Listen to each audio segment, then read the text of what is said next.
여러분 안녕하십니까. 재림방송 교과 오늘은 3과를 시작을 해보겠습니다.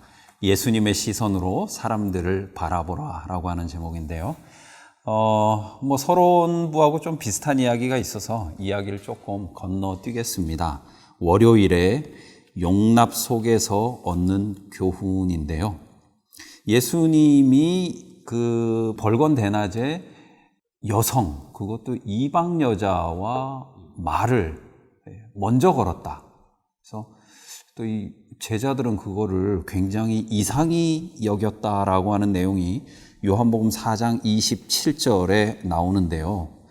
사실 이거 너무 예수님이 그 위험한 행동 하신 거 아닌가요? 제가 신학교에서 교육받기로는 그 이성을 대할 때 그 목회자의 태도에 대해서 아주 조심하라는 교육을 많이 받았거든요. 그래서 방문 갈 때도 여집사님을 꼭 대동하라는 동, 어쨌거나 조금의 오해를 받을 만한 일도 목회자는 피하는 것이 상책이다. 그 무슨 펜스룰, 펜스 부통령이 주장했던 그 미투 한참 얘기 나올 때요. 그래서 여자는 근처에도 가지 말고 악수도 하지 말고 이런 와이프 외에는 이야기하지 않는다. 네, 그런 것 같은데 그게 예수님도 그렇게 하시는 게 현명한 거 아니에요? 자신의 선교를 위해서라도? 그 당시에 우리가 성경에서 발견하는 예수님의 태도는 이보다 더 예민한 케이스들도 있잖아요. 향유 옥합 깨트렸던 이 마리아가 머리칼로 발을 씻기고 닦이고 하는 신체적 그거를 이제 용납하고 계시잖아요. 네. 그러니까 이거는 상당히 이 문화적 그 공격을 얼마든지 받을 수 있는 상황 속에 자신을 노출시키고 있다는 거죠. 이 모습하고 교회가 또는 신자들이 일반인들 또는 우리 이웃들을 대하는 태도하고는 상당히 이제 그 간격이 있는 것처럼 느껴지는 건 사실이에요. 예수님 늘 이렇게 좀 경계선에서 이렇게 활동하시는 듯한 느낌들을 받을 때가 많이 있거든요. 그러면 예수님이 이렇게 어떻게 보면 고의적으로 느껴질 만큼 좀 이렇게 대놓고 이런 사회적인 금기를 깨는 듯한 선을 넘는 행동을 하신 것처럼 보이는데 왜 그렇게 하신 거죠? 포커스는 우리가 아는 것처럼 단 하나이지 않겠습니까? 그러니까 한 영혼이 가지고 있는 절박한 구원의 문제에 있어서 자신이 당할 수 있는 그 어떤 공격이라든지 이런 부분들을 감수하고서라도 이 한 사람에 대한 이 사랑과 또 관심을 포기하지 않는 그 위험 속으로 자신을 밀어넣는 것. 이거 정말 교회가 만약 배울 수 있다 그러면 어떤 변화가 일어날까 그런 생각이 들긴 해요. 자신이 위험한 지경에 빠지거나 아니면 자신의 이름이 더럽혀지는 상황보다도 그 한 여인, 이방 여인의 영혼 구원이 더 중요하다. 그런 측면이었겠죠. 그런 측면에서 나오는 행동이었으니까. 저는 이 부분이 그 당시 여기 이제 두 번째 단락에도 있지만 유대인이 바라보는 사마리아인에 대한 편견 이런 것들이 이제 실려 있잖아요. 근데 이걸 오늘날 우리에게 또 접목하면 우리의 선교 대상, 전도 대상을 우리가 사회적인 잣대와 기준에 의해서 또 미리 한정할 수 있지 않을까. 그런 거에 대한 어떤 위험성을 또 우리가 여기서 발견할 수 있을 것 같아요. 그러니까 사마리아인은 어떻게 보면 이제 인간 대접도 안 한 그 당시에는 거의 배도자 수준으로 봤는데 타락한 이제 유대인들로 봤고, 그런데 우리에게 혹시 그런 대상들은 누굴까? 저번 주에 목사님 말씀하신 것처럼 일본인인가? 아니면 동성애자들인가?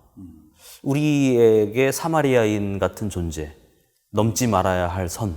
근데 예수님은 과감히 넘으셨던 그런 선교 대상은 우리에게 현재 21세기 우리 재림교인들에게는 뭘까?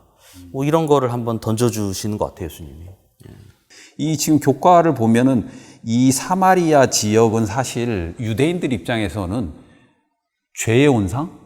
낙인 찍힌 곳이죠. 예, 여긴 진짜 뭐 접촉도 하지 말고 어찌 보면 생각도 하지 말아야 될 인종이나 지역들인데 이 제자들이 이끌고 이 지역을 가셨다라고 하는 걸 보면서 이런 이 행위가 그 데리다의 환대나 레비나스의 이 타자 개념을 훨씬 더 포용하는 굉장한 그 기독교 사상이 아닐까 그런 생각을 했거든요. 이제 오늘 주제가 용납이니까요. 근데 예수님은 이렇게 하셨음에도 불구하고 왜 기독교는 땅 밟기도 하고 그냥 선교도 아닌 공격적인 선교 라고 하는 말로 이렇게 선교의 그 전투적인 의미를 부여를 하는 겁니까? 이게 좀 신기하더라고요. 뭔가 막 따뜻하고 안아주고 막 이래야 될 것 같은데. 그러니까 우리가 예수님의 이름으로 그 저질렀던 이제 폭행의 역사들 또는 폭력의 역사들이 고스란히 기록으로 다 남아 있잖아요. 그러니까 뭐 그 역사가 멀리 있는 이야기가 아니고 우리의 삶 속에서 얼마든지 재현될 수 있는데 우리 오늘 이제 제목이 사실 굉장히 도전적이고 죄인들에게는 도발적인 그 제목이잖아요. 예수님의 시선으로 사람들을 바라보자. 근데 죄인인 우리는 나라고 하는 존재에 대한 정체성을 다른 사람과 비교하면서 나를 이제 그 정의한단 말이죠. 뭐 저 사람들은 뭐 저런 행위를 하는데 나는 저렇게 하지 않아요. 뭐 저들은 교회 나가지 않는데 나는 교회 나와요. 저들은 안식을 지키지 않는데 나는 안식을 나와요. 이렇게 구분지음으로 자신을 정의를 하죠. 근데 예수님의 시선 가운데에서 우리가 뭐 지난주, 지지난주 살폈던 것처럼 이 하나님의 가슴과 우주적 포용성이라고 하는 것을 우리가 잘 모르는 것 같아요. 잘 모르니까 그러니까 성매매 여성들에게 구원의 희망과 그 기다림이 그 고대함이 있는가? 누구보다 목마르겠죠, 사실. 그러니까 그런 차원에서 이 사람들을 대하는 것이 예수님의 시선, 하나님의 시선일 텐데 교회는 교회 가지고 있는 어떤 이 거룩의 잣대 또는 신자됨의 잣대를 가지고 미리 판단을 해버리는 거죠. 교회에 들어올 기회 자체가 이제 막히는 그런 일들이 우리가 가지고 있는 뭐 이 신앙적 잣대이면서 동시에 우리 신앙 문화의 잣대죠. 이것들로 편견을 가지고 평가하는 일들이 많기 때문에 이번 과는 사실 뭐 제목은 굉장히 느슨하게 보이지만 엄청난 도전을 우리에게 주는 것 같아요. 그 우리가 뭐 사실 선교할 때도 굉장히 중요하지만 뭐 선교를 떠나서도 기독교 문화가 아닌 타 문화를 일정 부분 접촉을 하고 또 접하면서 살아가야 한단 말이죠. 근데 보수적인 신앙에서 자란 사람들의 마음 속에는 사실 그 타문화나 이질적인 문화에 대한 어떤 공포감 내지는 뭐 거부감 이런 것들이 있을 수가 있고 또 그런 게 엄연하게 존재하는데 어떻게 봐야 되는 거죠? 일단은 제가 볼 때는 그 모든 사람이 자신이 살고 있는 그 일반적인 삶을 넘어서서 누군가에게 선교를 하겠다, 누군가를 만나서 복음을 전하겠다고 하면 그 자체가 이제 초문화적, 크로스 컬처리죠. 초문화적으로 넘어가게 되면은 생겨나는 세 가지 차원의 어떤 챌린지가 있단 말이죠. 이걸 우리가 인식하는 게 필요한 것 같아요. 받아들이는 게 필요한 것 같아요. 한 사람도 예외 없이 일단 지식적인 차원에서, 인식적 차원에서 일어나고 있는 게 뭐냐면 오해가 생기는 거죠. 왜 저 사람들은 손으로 먹을까? 왜 저 사람들은 옷을 저렇게 입을까? 등등의 이 misunderstanding이 생기는 거죠. 오해, 문화적 오해가 생기는 것이고요. 두 번째는 그거보다 앞서서 감정적으로 문제가 생겨요. 뭐 예를 들어 우리가 이제 타민족을 그 만나게 되면 한국 사람들이 우월하다는 생각을 당연히 갖는단 말이죠. 그러니까 에트노센트리즘이라고 하는 자민족 중심주의라고 하는 이 감정선이 우리만 있는 게 아니고 우리가 생각할 때 약간 로우하다 생각되지만 그분들도 다 가지고 있어요. 모든 사람들은 자신이 가지고 있는 문화적 자부심을 다 가지고 있다는 거죠. 그러니까 재림교 역시 마찬가지입니다. 그렇죠? 재림교에 가지고 있는 이 문화적 자부심이라는 게 대단한 거죠. 근데 이게 넘어서야 할 barrier, 이제 장벽이라는 것이고, 세 번째는 뭐가 있냐면은 빨리 섣불리 판단해 버리는 거죠. 예, 이게 이제 판단적 측면, evaluative dimension인데, 판단적 측면에서, 도덕적인 측면에서, 저 사람들은 악하다. 저 행동은 나쁘다. 라고 동기나 배경을 살피지 않고 그냥 섣불리 판단해 버리는 일들이, 이건 모든 사람들에게 일어나는 일이고, 특별히 선교하겠다고 하는 사람들이 문화적인 경계를 넘어서게 되면 이거는 뭐 발생되는 일이라는 거죠. 이게 누구에게나 있다는 걸 인정하는 게 필요한 것 같아요. 그 문제를 극복하는 예가 예수님이 직접 이 땅에서 보여준 선교 예들이 아닌가 싶은 생각이 듭니다. 환대와 타자성이 오늘날 굉장히 중요한 화두로 대두되고 있는데, 이 주장하는 레비나스나 뭐 이런 분들이 다 유태인들 배경의 학자들이란 말이죠. 혹시 저는 좀 듣고 싶은 게 있는데, 백 집사님께. 언제나 우리가 타자를 제시할 때 나와의 다름을 놓고 타자를 규정해 온 거죠. 근데 그게 상당한 폭력으로 작용하고 역사적으로 가장 극단적인 것은 악마화죠. 그러니까 상대방을 악마로 규정을 하고 내부를 단속하고 내부 조직의 순결성을 유지하고 그러는데 이제 타자를 이용해 왔다라는 거죠. 근데 그 타자라는 개념이 이제 어떤 의미가 부여되어야 되냐면 이제 히브리서 12장에 있는 말씀처럼 형제를 사랑하고 나그네를 돌아보라 이런 말씀이 있는데 그 형제를 사랑하는 게 필라델피아고 소위 그 다음에 나그네를 돌아보라라고 이렇게 되게 장황하게 되어 있지만 그게 원어상으로는 제노필리아거든요. 그러니까 제노스, 그러니까 이방인, stranger, 타자, 낯선 사람들을 필리아, 사랑하라라는 거거든요. 딱 그 한마디거든요. 근데 이 두 히브리서 기자가 이 딱 두 구절을 우리에게 믿음장 바로 다음에서 우리에게 제공했던 이유는 뭐냐? 우리가 지금까지 규정해왔던 타자에 대한 인식을 왜 구약에도 보면 왜 아브라함도 그랬고 뭐 롯도 그랬고 이렇게 낯선 사람을 마치 자기 버선발로 나가서 자기의 동족인 것처럼 이렇게 살피는 모습에서 어떤 그런 악마화적 타자성, 타자화에 대한 해독제를 또 우리가 또 찾을 수 있지 않을까 싶네요. 저는 이제 뭐 데리다 또는 레비나스 이분들의 이제 생각들을 이제 들으면서 야, 정말 우리가 이 사람들을 구분해 왔구나. 그러니까 내가 상대할 사람들을 구분지어 왔구나. 그런 생각들을 하게 됐어요. 그러니까 뭐 환대 개념하고 반대되는 개념을 이제 초청, 인비테이션으로 보잖아요. 그러니까 우리가 전도회 하는 방식, 그러니까 교회에 사람들을 데려오는 방식이 익명성을 가지고 있는 신원이 확인되지 않은 사람을 교회에 드리는 경우가 과연 얼마나 있을까? 그러네요. 그러니까 환대라고 하는 개념은 이름도 모르고 뭐 어디서 왔는지도 모르고 이 사람이 칼을 들었는지 우리에게 해를 끼칠지 이익을 줄지 전혀 판단되지 않은 어떤 사람을 문을 열어서 내 집으로 초청해 드린다. 뭐 장발장 같은 이야기죠. 이제 그 일이 교회 안에서 일어나지 않는다면 과연 사람들이 숨쉴 곳은 어디인가? 교회가 데리다나 레비나스가 이야기하는 환대와 타자성에 대하여 그 누구보다도 적극적인 태도를 갖지 않는다면 세상은 어디에서 힘을 가질 수 있나? 이런 생각을 저는 종종 해왔죠. 이게 그러면은 양희송이 다시 프로테스탄트라는 책에서 그 이제 오늘날 한국 기독교에 세 가지 문제가 있는데 이제 성직주의, 성직자 중심주의가 되겠죠. 그다음 성장주의, 이제 질적, 그 양적인 성장에 치중한 성장주의. 그 다음에 마지막 하나가 승리주의. 이게 이제 굉장히 공격적이고 전투적인 선교의 폐해를 이제 지적을 했단 말이죠. 그러면 왜 우리는 이렇게 예수님의 교훈은 포용, 용납, 환대 이런 것임에도 불구하고 왜 이렇게 그 승리주의에 더 매력 아니면 매혹 아니면 강조 이렇게 하게 된 건가요? 되게 환원적인 질문인데요. 우리가 가지고 있는 이런 그 신앙의 배타성?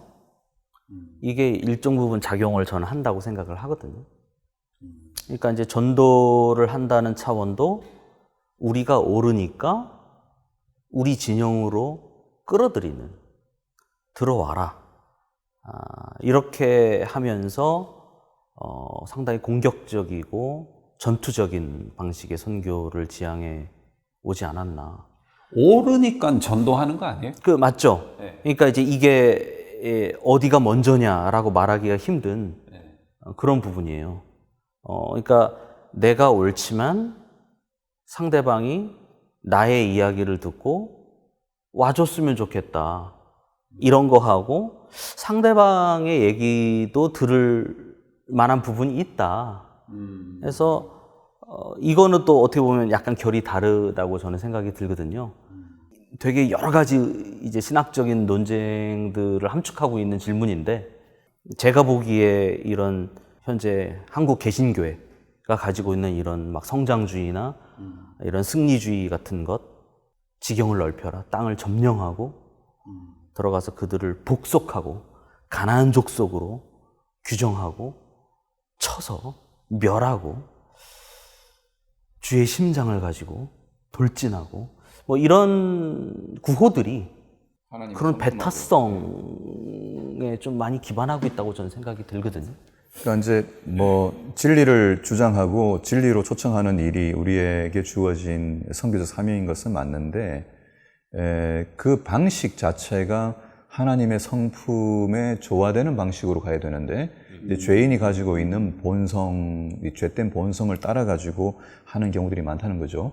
그러니까 예수님이 뭐 여기 요한복음 4장에 나오는 이 사건에서도 여자를 만났을 때에 뭐 이렇게 뭐 불쑥 들이댄 건 아니란 말이죠. 굉장히 뭐라 그래, 스무드하게, 그 다음에 매우 자연스럽게 대화의 물꼬를 열고, 물이 있냐, 물 좀 마시자, 뭐 이렇게 하는 것부터 이제 시작된 자연스러운 대화로 들어가는 이 부분이, 지금 얘기한 승리주의나 전투주의적 이 선교에서 고려하거나 배워야 될 부분인 거죠. 예를 들어 이제 모든 문화권에서 대화를 하든지 낯선 사람을 만나게 되면 누구든지 이렇게 얘기하지는 않거든요. 당신 옷 잘못 입었으니까 바로 입으셔요. 이렇게 지적하지 않거든요. 근데 우리는 뭐 그렇게 할 가능성이 있다는 말이죠. 뭐 성경을 바로 펴고. 당신 안식일 지킵니까? 준비도 안 됐고 친구도 아닌데 신뢰도 없는데 바로 들어가는 거죠. 그래서 이제 선교를 하러 가는 사람들에게 이제 주요에 가르치는 내용이 뭐냐면, 첫 번째 해야 될 우리의 정체성이 뭐냐? 러너가 되어야 한다. 배우는 자가 되라. 배우는 자가 되고, 그 다음에 그들로부터 질문하는 자가 되고, 질문하고 듣고 대화하는 사람이 되고, 그 다음에 마지막에 준비된 이야기를 말하는 단계로 들어가라. 그렇게 뭐 당연한 거 아니에요? 인간관계에서 뭐 누구든지 불쑥, 그죠? 예를 들어 엘리베이터에서 어떤 아이가 뭐 이렇게 약간 버릇없이 까불고 그러면은 거기다 대고 아이를 그렇게 버릇없이 키우면 됩니까? 라고 이야기하면 도발이죠. 뭐 남북한에 도발이 따로 있습니까? 이게 도발이죠. 근데 우리는 도발을 너무 자연스럽게 한다는 거죠. 어쨌거나 이 모든 것들이 타자에 대한 포용, 용납, 환대가 필요하다라고 하는 건데요. 그래서 서문을 조금 읽어드리면, 예수님이 이런 분이셨대요. 저자가 생각하는 예수님이. 그분은 각 사람을 긍휼하신 하나님의 눈으로 바라보셨다. 그분은 베드로를 거칠고 목소리가 큰 어부가 아닌 능력 있는 복음 설교자로 보셨다. 그분은 야고보와 요한을 쉽게 흥분하는 극렬주의자가 아니라 열정적인 은혜의 선포자로 보셨다. 그분은 막달라 마리아, 사마리아 여인, 그리고 혈루증을 앓던 여인의 마음 속에서 진정한 사랑과 용납을 원하는 깊은 갈망을 보셨다. 그분은 도마를 냉소적인 회의론자가 아닌 진지한 질문자로 보셨다. 그들이 유대인이든지 이방인이든지 남자든지 여자든지 십자가에 못 박힌 강도든지 백부장이든지 귀신 들린 광인이든지 예수님은 그들의 가능성을 보시고 구원의 눈으로 그들을 바라보셨다. 이게 참 예수님처럼 이렇게 봐야 되는데, 저는 주로 이제 이 앞부분에 해당하는 시각을 갖고 있어서 좀 많이 찔리는 것 같습니다. 어쨌거나 선교자, 전도를 하려고 하는 사람들은 사회적 낙인조차도 과감하게 거부할 수 있는 그런 사람이어야 한다. 그것이 바로 예수님의 시선으로 바라보는 것이다. 라는 생각을 해보게 됐습니다. 좀 넘어가겠습니다. 화요일, 그대가 있는 곳에서 시작을 하라. 라는 제목인데요. 이거는 제가 읽다 보니까 지금 여기라는 말이 저기 책에서 종종 인용이 되잖아요. 이게 제가 좀 기원을 찾아보니까 스토아 철학에서 굉장히 중요한 중요 주제였다라고 하는 이야기를 좀 봤고요. 그 다음에 헤르만 궁켈의 삶의 자리라는 화두도 생각나는 그런 말인데요. 그대가 있는 곳에서 시작하라. 그렇게 간단한 말 같지만 간단하지 않은 그런 말인 것 같은데요. 이게 어떤 사회학적 의미가 있고 또 선교신학적으로는 어떤 의미가 있는지 좀 두 분이 말씀을 좀 해주시면 좋을 것 같습니다. 제가 평신도 선교 단체를 한 4년간 섬겼잖아요. 네. 그러니까 평신도 선교 단체가 가지고 있는 선천적인 구조적인 갈등들이 있어요. 네. 첫 번째가 신학적 갈등이죠. 그러니까 삶의 자리, 좋은 말인데 삶의 자리라는 이 말이 한편으로는 또 되게 신학적으로는 위기라는 걸 저는 많이 경험했거든요. 왜냐하면 제가 선교 현장들을 돌고 선교사들이 어떻게 지내는지를 제가 이렇게 보고 보고서를 쓰고 선교사를 파송하기 전에 가르치고 그런 역할들을 했는데 현장은 세미나리가 아니거든요. 신학 강단이 아니고 그렇기 때문에 너무나 진짜 예상치 못했던 많은 삶의 자리에서의 도전들이 있단 말이에요. 특히 신학적 도전들이. 무엇이 가장 옳은 선교일까라고 하는 것 자체가 때론 무의미하다라는 생각이 또 들 때가 있더라고요. 그래서 그대가 있는 곳에서 시작하라. 저는 이거야말로 가장 도발적인 그러니까 그냥 가장 좋은 거는 중앙에서 권위 있는 목사나 신학자가 파송돼서 거기서 이렇게 일일이 하고 이러면 상관이 없겠지만 그래도 상관이 있겠죠. 하지만 이건 진짜 평신도가 신학적 이해도 부족하고 단기적으로 한 3개월, 4개월 배워서 파송하거든요. 그러니까 여러 가지 실수들과 문제들을 이제 일으키는데 또 그들이 잘못된 것도 아니에요. 그들은 진짜 선교적 열정을 가지고 이제 하는 건데 그러면서 빚어지는 여러 가지 문제들, 신학적인 갈등들 이런 것들을 보면서 이게 그렇게 쉬운 문제만은 아니다. 우리가 말은 here and now, 바로 여기서 지금 당장 할 수 있는 게 전도다라고 하면서도 한편으로는 또 쉽지도 않다. 이런 생각이 들었습니다. 그러니까 일정한 교육이 요구되고 또 분명한 복음 이해가 필요한 거지 그냥 나가서 이렇게 선교를 할 수 있는 건 아니다. 저 100% 좀 동의하는 부분이고요. 왜냐하면 적어도 물건을 팔려면 그 물건이 자기 자신이 확신하고 거기에 대한 신뢰를 줄 수 있을 때만 그 물건을 확실하게 팔 수 있잖아요. 사기치는 게 아니라면. 그래서 적어도 복음에 대한 경험적 이해가 없이 어디로 가는 것이 파생시키는 문제들이 굉장히 많다. 간 선교사들도 못 견디고요. 우리가 천명 선교사도 있고 여러 이제 선교 단체들의 청년들이 가는데 갈 때 이제 동기들을 보면은 내가 신앙이 지금 없지만은 가서 혹시 또 이 하나님 만나는 그 경험이 있지 않을까 이런 기대를 가지고 가더라고요. 그게 나쁘지 않고 또 그 과정에 하나님이 일하시겠죠. 그러나 그럼에도 불구하고 선교사라는 이름으로 간다 그러면 복음의 씨앗은 있어야 되지 않냐. 그러면 복음의 씨앗은 무엇이냐. 그것은 하나님의 나라가 이미 시작되었다 이거거든요. 그러니까 이미 여기 시작되었다고 하는 것이 전제될 때만 이 선교라고 하는 것이 내가 만나는 사람, 내가 현재 있는 시간, 내가 있는 이 공간, 이것이 하나님께서 작동하시고 활동하시는 영역으로 이해될 때만 이제 한 발자국 나갈 수 있는 거죠. 그런데 우리는 이제 교리 공부를 통해 가지고 28개 교리든지 몇 개의 교리를 요약해서 이걸 가르치러 간다고 생각하고 가다 보니까 머리로는 인식하는데 하나님이 앞서서 활동하시는 선교 현장에 이 발자국 소리는 못 듣는 거죠. 예. 그래서 뭔가를 하긴 했는데 하나님을 경험하는 건 잘 못할 수 있는 거죠. 그래서 저는 이제 일단은 복음의 씨앗이 분명히 있어야 되겠고, 어떤 있는 곳에서 시작하려면, 그 다음에 복음의 씨앗이 있게 되면, 두 번째로는 복음이 전해진 방식이 반드시 사람들이 이해할 수 있는 방식으로 그 상황과 문맥과 맥락 속에서 주어진 것이지, 그냥 하늘의 언어, 천상의 언어로 이해되지 못할 라틴어로, 또는 우리 무슬림 같은 경우에는 아라비아어로 막 이렇게 번역도 하지 못하게 만드는 그런 형태로 주어진 거냐? 그렇지 않다는 거잖아요. 문화적인 민감성을 가지고 사람들이 이해할 수 있도록 어떻게 적절하게 번역할 것이냐. 다른 말로 상황화할 것이냐.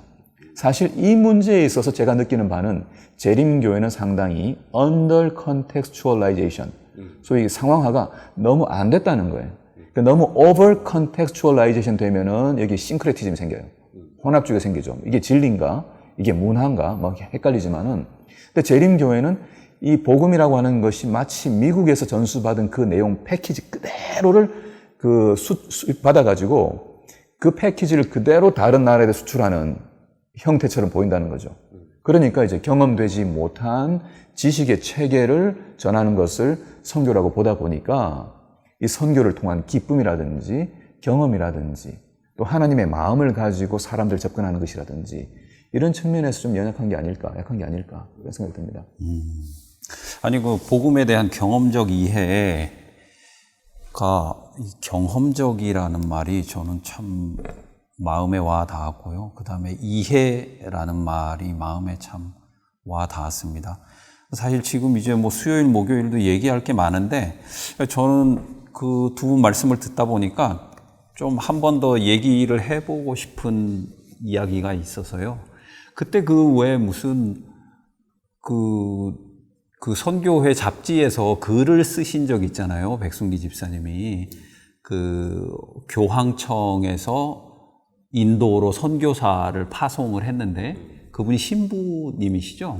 그 신부가 근데 그 현지에 가서는 원래 자기 이제 스테이크 먹던 사람인데 채식으로 바꾸고 그 다음에 신부복을 또 다 버리고 그 다음에 이제 자기를 요기라고 이제 칭하게 했다. 그렇죠. 예.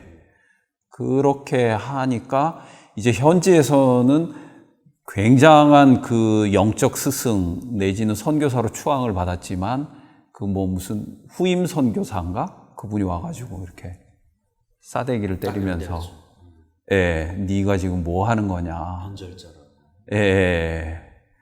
그렇게 이제 얘기를 했다는 그 얘기가 참 의미심장한데요.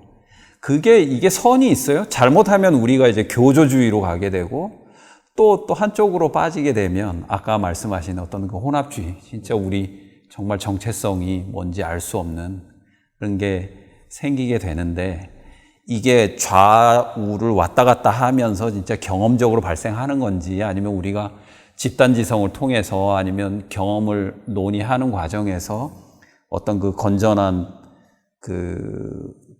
중도라는 말이 좀 이상하긴 한데 어떤 건전성을 확보할 수 있는 방법이 있는 건지. 예, 선교학자들이 이제 그런 경우들이 실제 필드에서 비일비재하게 일어나기 때문에 어디까지 그들과 일치된 삶을 살 것이냐. 인도 이야기 케이스는 중국에서도 있었고요. 예, 이제 가톨릭이 상황화에 있어서는 굉장히 소위 토착화라고 하는 측면에서 먼저 이렇게 그 지역의 사람들에게 복음이 이해될 수 있도록 이질적으로 느끼지 않도록 하기 위해서 교회 건물이라든지 그다음에 찬양이라든지 예배 순서라든지 이런 것들을 다 이제 모디파이 다 시켰죠. 우리도 이제 그런 게 필요하고요. 근데 이제 이러다 보니까 이제 얘기했던 혼합주의의 위험이 있다 보니까 어디에 포커스를 맞추게 됐냐면은 성경 속에서 그와 비슷한 케이스들이 뭐가 있는지 아주 절실한 또 진지한 성경 연구를 통한 상황화 외에는 이것을 이제 어떤 적절성을 유지하기가 힘들다. 그래서 이제 비평적 상황화라고 하는 critical contextualization이라고 하는 형태가 제한되고 있고요. 그런 내용들은 다른 게 아닙니다. 뭐 첫 번째로는 문화를 편견 없이 있는 그대로 일단 봐라. 그리고 그것이 갖고 있는 의미가 무엇인지를 파악해라. 일단 디코딩하는 거죠. 그리고 난 다음에 성경 속에서 이 케이스에 대하여 답을 해줄 수 있는 곳이 무엇인지를 찾아라. 찾되 혼자 찾는 게 아니라 신학적 공동체로서 교회가 함께 신학적인 이 공동체로서 연구를 해라. 그리고 스스로 이 문제를 어떻게 해결할 것인지 그 지역에 있는 교회가 결정할 것이다. 혼자 결정하는 것이 아니라 그래서 이 문제를 가지고 다시 코딩을 해서 새로운 형태로 들어가게 되면 한 번으로 끝나는 게 아니라 다시 시간이 지난 다음에 재평가를 통해 가지고 다시 문제가 되는 것들을 수정해 나가는 재반복되는 과정을 계속 해 나가라는 것이죠. 네. 근데 이런 과정들의 노력은 굉장히 시간과 에너지가 많이 드는 것이기 때문에 대부분 우리가 선교를 갈 때는 그냥 패키지를 가져가죠. 만들어진 걸 가져가죠. 그러다 보니까 이제 short-term 단기 선교에 치중하는 경향이 있고 뭐 재림교회에서도 우리가 장기적으로 활동하시는 우리 선교사들이 많이 계시지만은 장기적으로 들어가게 되면은 이제 이런 문제들을 염두에 두면서 뭐 그 지역의 문화들이나 이제 어떤 차이들을 어떻게 간극을 메꿀 것인가 이런 노력들을 할 수밖에 없게 되죠. 이게 뭐 선교학에서 다루고 있는 문제들입니다. 아, 네. 비평적 상황화. 예, 우리도 한번 그 교과 시간에 조금 공부를 해서 논의를 해볼 만한 주제들이 있는 것 같습니다. 네, 이게 뭐 단지 뭐 크로스 컬처럴 하면은 뭐 이렇게 다른 인도나 중국 가는 것만 얘기하는데 사실 우리가 지역 교회가 예를 들어 청소년들을 어떻게 선교할 것이냐라고만 해도 여기는 똑같은 원리가 작동될 수밖에 없어요. 네. 어떻게 보면 간극이 더 클 수도 있어요. 그렇죠. 꼰대? 아니, 그 젊은이들의 문화와 네. 언어를 완전히 모른 채 네. 이렇게 이제 막 들이밀기식으로 들어가면 여러 가지 문제가 생길 수 있죠. 그 노력을 우리는 이번 과에서 조금 배우면서 좀 챌린지 해보면 어떨까 하는 생각이 듭니다. 어쩌면 목사님이 방금 얘기하신 게 더 우리 시청자분들에게는 더 현실적으로 와닿는 해외 선교를 안 하시니까 우선 뭐 조금 먼 얘기일 수 있지만 이렇게 뭐 당장 내 자녀 뭐 그렇죠. 자녀들과 뭐 선교하는 마찬가지죠. 뭐 전도하고 교회 나가게 하는 그런 문제들도 어떻게 보면 당면 과제니까 더 시급할 것 같아요. 네, 알겠습니다. 수요일과 목요일은 좀 우리 앞서 많은 이야기들을 해서 대충 이야기하고 좀 넘어가야 될 것 같습니다. 그래서 수요일은 어떤 경청의 중요성에 대해서 저자가 강조를 하고 있고요. 목요일은 기회에 대한 그 예민한 감각을 단련할 필요가 있다. 이런 이야기를 하고 있습니다. 그래서 뭐 정리를 좀 해보겠습니다. 이번 교과를 통해서 우리 두 분 선생님 뭐 정리하는 의미에서 한 말씀씩 해주시면 좋을 것 같습니다. 뭐 말씀을 해주시기 전에 제가 그 금요일 내용을 하나 좀 읽어드릴게요. 저자의 제안입니다. 이렇게 기도하는 것이 어떤가? 하나님, 천국의 확장을 위해 저를 사용해 주시옵소서. 제 눈을 여셔서 매일 제 앞에 펼쳐놓으시는 예비된 기회를 보게 해 주시옵소서. 제 주위의 사람들에게 민감해지는 법을 가르쳐 주시옵소서. 매일 만나는 사람들에게 소망과 격려의 말을 건네고 하나님의 사랑과 진리를 나눌 수 있게 해 주시옵소서. 아멘. 그대가 이렇게 기도한다면 하나님은 그대의 삶에서 비상한 일들을 행하실 것이다. 모든 것을 다 바쳐서 하는 그런 선교가 우리가 생각하는 선교의 전부라고 생각해서 엄두를 못 내는 경우가 많이 있는 것 같아요. 근데 정말 여기 교과에 있었던 것처럼 내가 있는 자리에서 곳에서 지금 당장 TMI를 실천하는 것도 어떻게 보면 그에 버금가는 선교적 활동이다. 뭐 이런 생각이 또 듭니다. 뭐 오늘 전반적으로 나눈 내용들에서 제가 이제 머릿속에 남는 어떤 단어 내지 생각은 어떤 형태로든지 다른 사람에게 그 심리적 압박이라든지 또는 강요하는 것을 느끼게 한다든지 하는 형태는 또는 이제 폭력적인 것으로 보이는 이런 형태는 하나님과는 전혀 상관없는 것이다. 우리가 그걸 좀 기억해야 할 것이다. 그래서 우리의 대화들도 상당히 이제 폭력적으로 대화할 수 있는데 우리는 미리 다른 사람들을 쉽게 판단하는 일들을 하죠.